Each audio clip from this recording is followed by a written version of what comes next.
Today we're talking about the Waterstart, but more specifically the Waterstart in light winds, because this is something that we see lots and lots of people struggle with, and it's something that's got a very, very easy solution.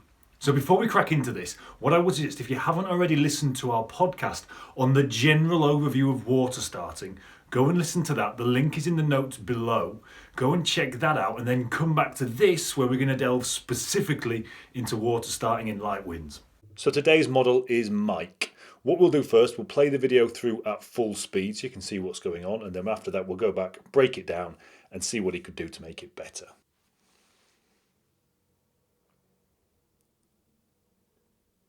Okay, so there you see, practicing the water start, practicing the power stroke. Very, very light wind day, obviously. You can see this kite in the background over here. This kite in the water, not relaunching. I think they're on 14-metre kites this day. You can see from the water, you know, it's 4, 5, 6 knots, something like that. Having said that, later on in the day, in the same conditions, Mike did get up and riding. So it's definitely something he's doing wrong with the power stroke. So let's analyse that in a bit more detail. So up to this point, everything's good. His back's to wind. The wind there is indicated by the red arrow, so you can see which way the wind's coming. His back's more or less to wind, no big problems there. His kite's been brought back. He's given himself enough room for the water start, which is great. Everything's looking okay. So where does it start to go wrong? Right, okay, I'm going to take it forward in slow motion from here so you can see what's going on. Now, and I'm going to stop it there. So what's happened here, think about where the power zone is. The power zone today is down here by this red cross-ish thing.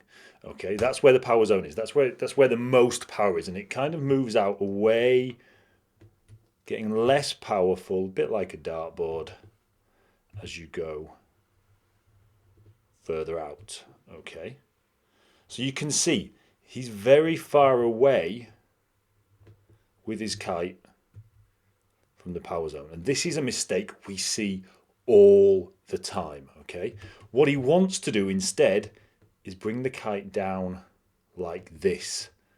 That has two advantages. One, obviously if I carry this on, you know, eventually I'll crash into the water, but if I then pull it out before it hits the water, now look how close I am to the power zone. I'm pretty much right on the power zone. I'm as close to the power zone as I can possibly get without crashing the kite. So I'm getting to generate a lot more power. Also, the great thing is that sort of at this point here, I'm going to have a load of power because I'm getting close to the power zone, but also the kite is still straight in front of me. So why is that important? Well, imagine I'm stood here, I'm trying to water start here, I'm sat in the water trying to water start, and the pull is coming from over there, as we see Mike doing in the clip. So as soon as the pull comes on, I twist, and the board doesn't twist with me, so I just twist over the board and end up kind of, if I do come up, then I'll come up really, really messily. I'll probably get twisted over the front, or I may come up, and because the pull's now up here, I'll generally tend to have all my weight back as I'm resisting against that pull, and I tend to just either spin around and sink or just really find it difficult to get going. Whereas if I bring the kite down in front of me, like we've said, I'm going to get pulled straight up.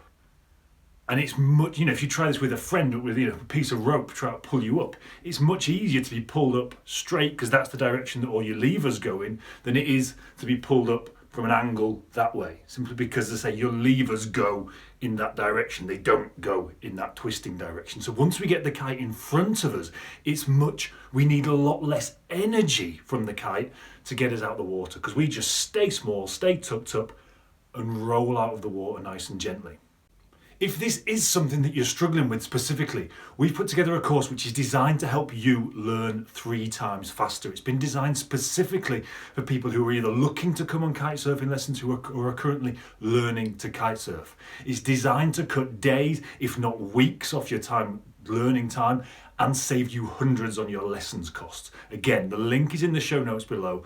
Go and check it out. I think you'll find it really useful. So now you know what we're talking about. Just to show you what we're looking at, again, stop the video here. At this point, what he wants to be doing is bringing the kite down here in that kind of motion.